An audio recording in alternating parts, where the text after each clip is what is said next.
jangan ditakwil, oke? Dan artinya beda-beda. Kadang Allah lebih dekat ke kita, kadang lebih dekat daripada urat nadi, kadang di Ka'bah atau di masjid atau ada di aras, dimanapun ada Allah itu.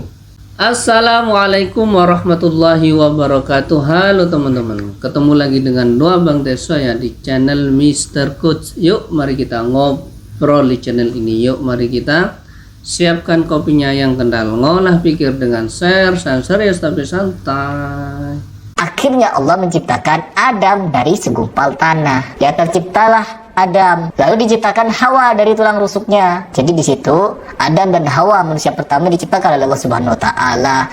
Allah membahas penyimpangan Ibnu Taimiyah di segi akidah. Katanya akidah Ibnu Taimiyah, ajaran akidah Ibnu Taimiyah itu ibarat kotoran dan bangkai, teman-teman. Sehingga tidak layak untuk dijadikan referensi atau rujukan di dalam berakidah, dan tidak layak pula untuk dijadikan sebagai Syekhul Islam Ibnu Taimiyah. Di sini saya sangat tertarik dan saya sudah mencatat beberapa ucapan-ucapan dia yang dimana menyatakan dia mengutip, sebenarnya teman-teman, dia mengutip dari kitab karena dia memang tidak berani untuk menyampaikan aspirasinya sendiri, teman-teman. Jadi dia membaca kitab si fulan, tulisan si fulan, pikiran si fulan, pokoknya si fulan dia itu beragama menurut. Oke. Aduh. Sadruddin beragama menurut si fulan. Oke. Dia ngomongnya Hiriplas ini dikit-dikit menurut ulama salaf. Tapi giliran orang menukil pendapat ulama-ulama salaf si fulan katanya ya. Ini madhab Sontoloyo ini Hiriplas ini ya. Giliran orang menyampaikan pendapat ulama salaf, dia nuntut Al-Quran hadis. Ya. Kan lagunya gitu Wahabi ini. Apa ulama salaf si fulan. Pendapatnya mana dalilnya? Saya juga bisa kalau pendapat sono kayak itu bos ya. Ya, giliran orang menyampaikan Al-Quran dan hadis, dia nuntut Al-Quran hadis. Iya, bener, tapi pemahamannya Sontoloyo. Harusnya pemahaman ulama salaf gitu. Dia kan gitu. Wahabi ini ya. Ini ciri-ciri Wahabi bos. Ya.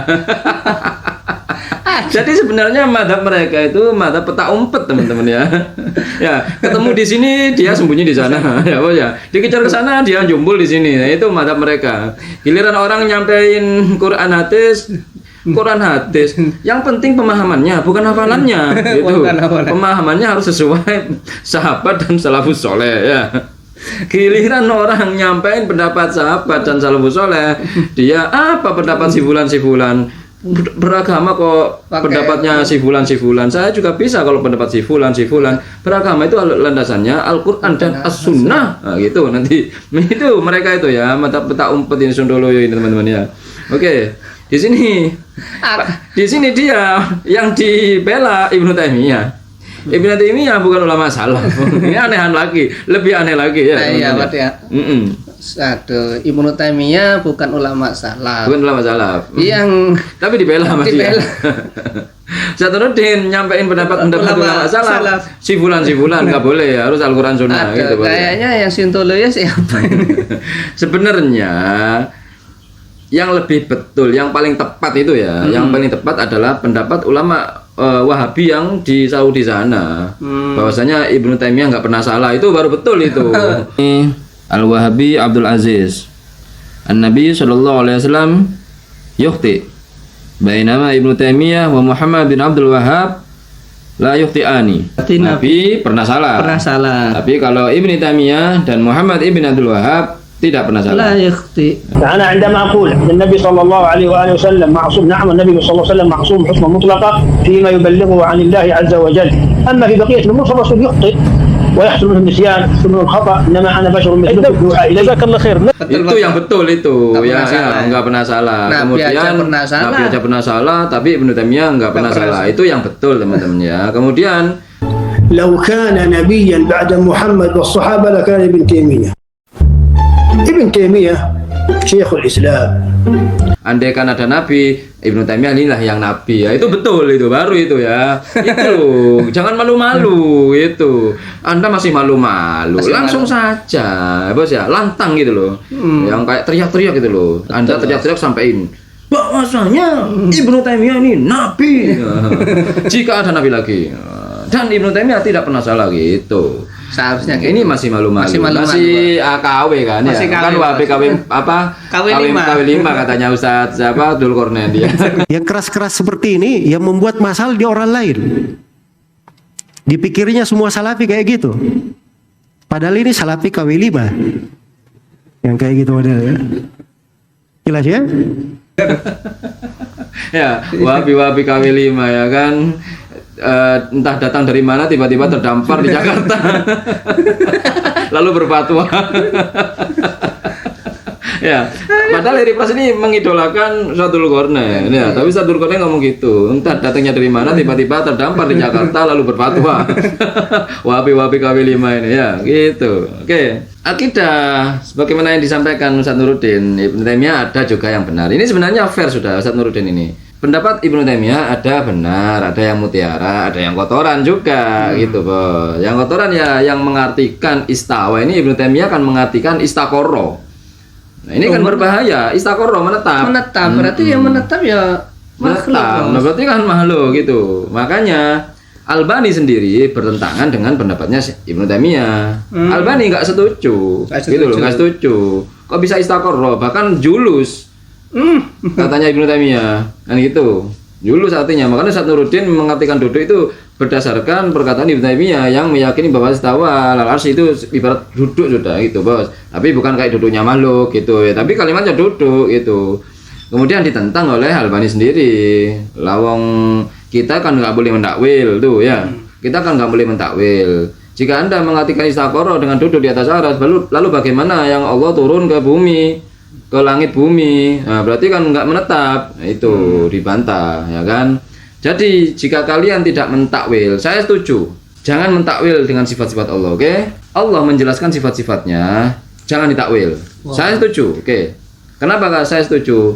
Karena kalian akan bingung sendiri. Contoh nih, 1 istawa ala di mujama'ani diartikan istaula dan malaka. Ini tidak takwil ini secara bahasa, Bos ya. Nah, berarti gitu ya artinya ya. Kemudian Allah setiap sepertiga malam turun ke langit dunia. Jangan ditakwil. Ya, jangan rahmatnya yang turun. Jauh usah turun sudah. Bos ya, turun di dunia. Nanti bayangan kalian seperti apa? Terserah lah, Bos ya. Ya. Ya kan Bos ya. Terserah kalian kayak apa. Wa huwa ma'akum aina ma kuntum. Allah berada dimanapun kalian berada. Ada penegasan dimanapun kalian berada. Allah itu ada. Ada. Gak usah ditakwil. Langsung sudah. Ya kayak gitu lafadznya, Bos ya. Kemudian ada ayat lagi, wa nahnu aqrabu ilaihi minkum walakin la tubsirun. Ini. Kami Allah lebih dekat kepadanya daripada kalian. Hanya saja kalian tidak bisa melihat. Nah, ini jangan ditakwil lagi ini. Bos ya. Kemudian ada lagi ayat apa aqrabu min hablil warid itu, Bos, lebih dekat dari urat nadi. Jangan ditakwil. Jadinya Allah di mana itu? Bingung deh. Kemudian di hadis lain menyebutkan bahwasanya ketika sholat Nabi melarang seseorang meludah ke depan karena Allah ada di hadapanmu. Nah, jangan ditakwil. Bos ya, jangan ditakwil. Ya. Kemudian Ka'bah itu Baitullah, jangan ditakwil. Sudah Baitullah. Baitullah sudah. Tempatnya. Masjid itu juga Baitullah. Masjid-masjid itu semuanya Baitullah. Rumahnya Allah. Rumahnya di sini kok malah menetap di aras. Jangan ditakwil. Jangan ditakwil. Ya, jangan ditakwil. Nah, kata Ibnu Taimiyah menetap di aras, jangan ditakwil. Oke? Itu kami setuju, jangan ditakwil. Semua ayat-ayat yang kami sampaikan itu jangan ditakwil, oke? Dan artinya beda-beda. Kadang Allah lebih dekat ke kita, kadang lebih dekat daripada urat nadi, kadang di apa Ka'bah atau di masjid atau ada di aras, dimanapun ada Allah itu. Jangan ditakwil. Sebenarnya kalimat dimanapun Allah itu ada dimanapun itu nggak ditakwil itu, karena ayatnya memang mengatakan seperti itu. Kita tampilkan saja video pendukung dari Buya Yahya.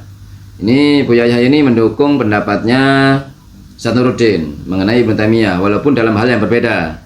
Ya, lihat. Ibnu Taimiyah asalnya adalah pengikut madhabnya Imam Ahmad bin Hanbal. Akan tetapi dalam perjalanan ilmiahnya ditemukan keanehan-keanehan ya, termasuk dalam bukunya Al-Kalamut Thayyib itu juga mulai merendahkan waktu menolak kepada Syiah Rafidhah sudah mulai sedikit kurang ajar kepada misalnya Imam Ali karramallahu wajhah. Kemudian lidah penuh tulisan-tulisannya itu yang mulai tajam, dikit-dikit juga menyalahkan orang lain. Bibit ekstrim adalah dari Ibnu Taimiyah. Ibnu Taimiyah itu adalah hidup di masa akhir zaman, bukan ulama salaf. Ibnu Taimiyah adalah bukan salaf, akhir zaman, abad ke-6 ke-7. Itu adalah bukan ulama akhir, bukan ulama-ulama salaf yang dahulu seperti Imam Syafi'i, seperti Imam Ghazali yang abad ke-4 Hijriah. Itu akhir zaman. Kemudian punya murid namanya Ibnu Qayyim. Ibnu Qayyim punya murid, ternyata kita ketemukan dalam buku-bukunya dikit-dikit juga membid'ahkan orang lain, sementara pendahulunya tidak pernah seperti itu. Misalnya Ibnu Jauzi. Ibnu Jauzi adalah dari madhab Hambali, sangat sufi, luar biasa. Kemudian Ibnu Taimiyah dan Ibnu Qayyim rupanya sudah mulai menjauh di saat berbicara tentang ayat sifat. Berani mengatakan Allah adalah bertempat di atas langit. Ini adalah termasuk penyelewengan akidah. Allah tidak butuh tempat. Ini penyelewengan akidah, bukan masalah tawasul, bukan masalah tahlil, itu adalah sederhana. Akan tapi yang paling berbahaya di saat mengatakan Allah di atas arsy, Allah di atas langit, apalagi dikatakan Allah duduk di atas kursinya.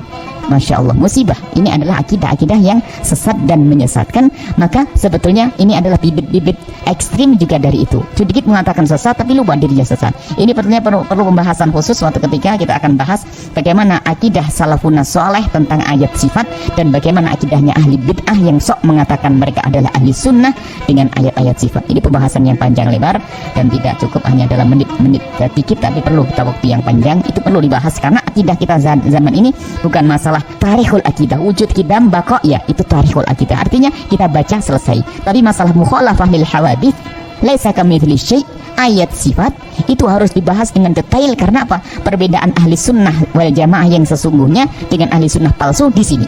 Adapun masalah tawasul itu sederhana. Tapi kalau sudah masalah ayatus sifat, mereka mengkafirkan kita. Persoalannya di sini, mereka mengkafirkan Asy'ariyah. Ini harus kita bahas suatu ketika insya Allah jika ada kesempatan. Mungkin itu obrolan hari ini, mudah-mudahan bermanfaat, mudah-mudahan mencerahkan, dan mudah-mudahan kita bisa bersikap bijak lagi.